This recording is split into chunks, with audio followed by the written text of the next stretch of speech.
Let's go to Sydney in Dayton, Ohio. What's up, Sydney? Good morning. Sorry, they told me to do a countdown off air, and I was counting in Spanish, and then they said that I shouldn't turn the mic on. So you got to hear me counting in Spanish. That's what that was all about. We're helping out. I learned something new. We're helping out the YouTube kids, and I do like Spanish. It's my favorite language. All right, so what's up? So I live with a guitar shredding Peter Pan. Is his name James Childs by any chance? No, it's not. All right, just wondering. Guitar shredding Peter Pan. That's my favorite. All right, tell me about this. He lives, breathes, sleeps, eats guitar. That is all he's incredible, I have to say. He is incredible. But that is all he is interested in doing, and that's all he does. Does he earn a living playing guitar? Not really. No, I take care of everything. Well, not everything. His incidentals he takes care of. He does make money. He could be professional. He just doesn't have the motivation. I take care of the house. I own the house. I clean the house. I repair the house. I do the car repairs. So how can I help? Is there a way I can motivate him? What are you getting out of this? Oh, I have a blast with him. He's sweet. He's affectionate. What else? I've always taken care of myself. Always. Okay. I have always been independent. I have kept myself separate financially from everybody I've been with. We have a lot of fun. How old are you?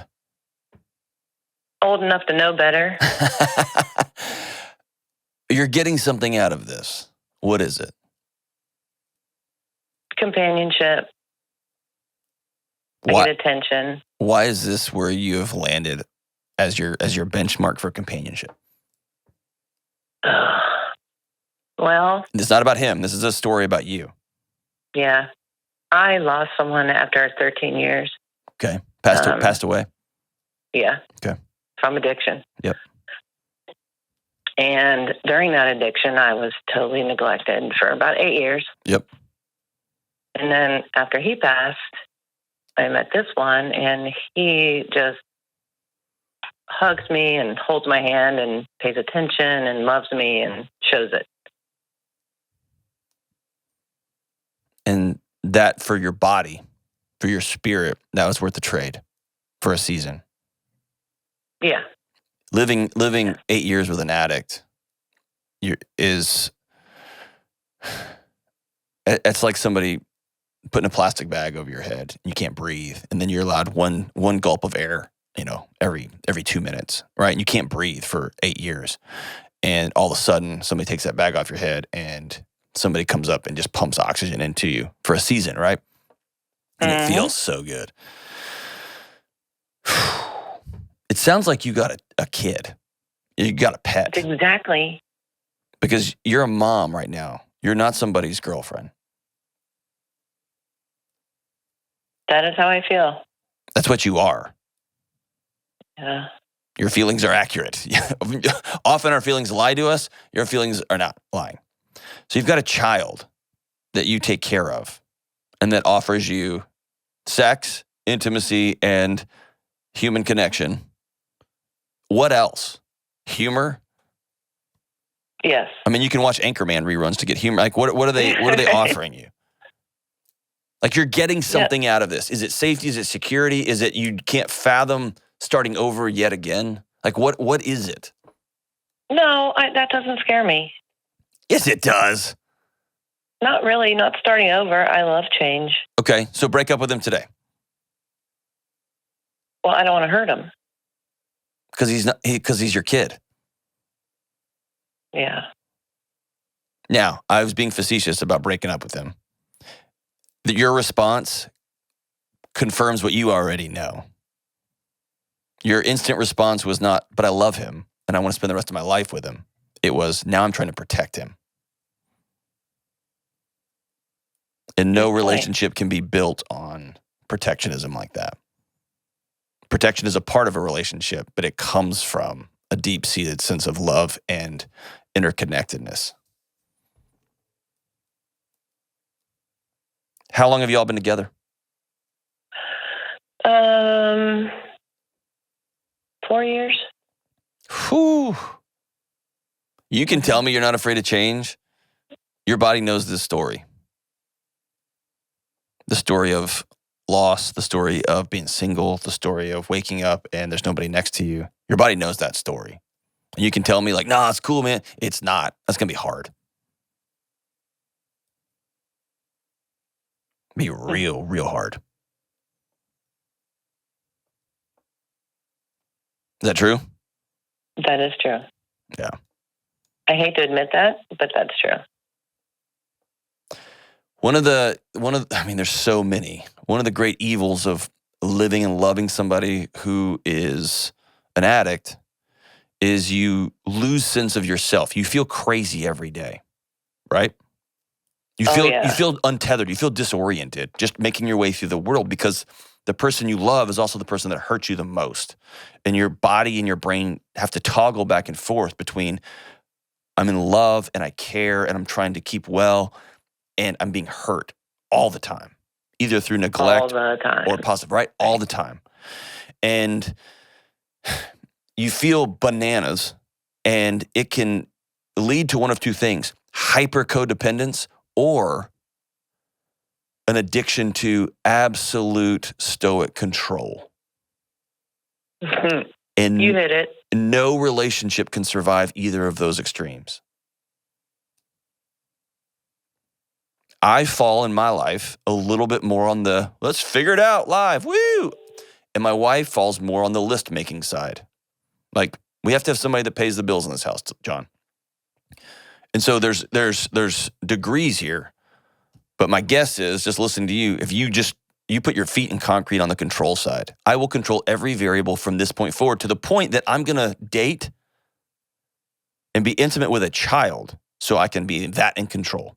Because part of you is so terrified to risk love again. True, connected, partnership love. Because with that risk comes great hurt, and you felt it. Oh, yeah. And the hard, scary, sucky part of love is the only way it works is if you risk, if you go all in.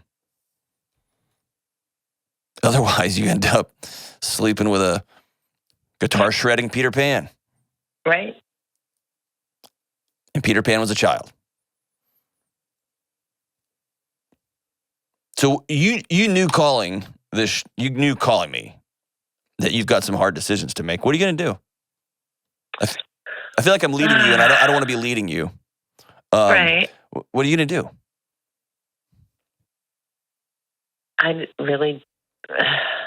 It's eventually things are going to have to change. So what I'm telling you is they're not going to. I mean, with myself. There you go. Have you sat down and said, dude, you got to get a job? Oh, yeah. How'd that go? Yeah, not well. You're so smart. What do you do for a living? Well, I ran a company for a few years. I am a recruiter. Okay. And do you do well recruiting? Oh, yeah. Yeah. I'm able to take care of myself and him. But okay, but you're wearing that as a badge of honor. You have not dealt with being married and in love with an addict, have you? No. You haven't. That hurts way too much to think about. You have to deal with that. The idea that your status, your level of success is I can take care of myself. That's the most fundamental, like that is benchmark 1 to just being an adult. That's nothing to be said for, I experience joy. I actually have true laughter. I've got true relationships where I risk, where I love, where I give and I take and I disagree and I fight and I come back and I love harder the next time. Like, you're still so wrapped into your original pain that, I take care of myself. Yeah, I hope you do. You're an adult. Yeah. And you're really freaking smart. And one of my closest people to me in the world is a world-class recruiter. And you got to be real savvy and real smart and very quick and stay up late and get up early and all those twists and turns of that job. And I know you can do that, but you got a blind spot here because you haven't dealt with the original pain. Why are you scared to go in? You say it's going to hurt so bad. Why? I don't know.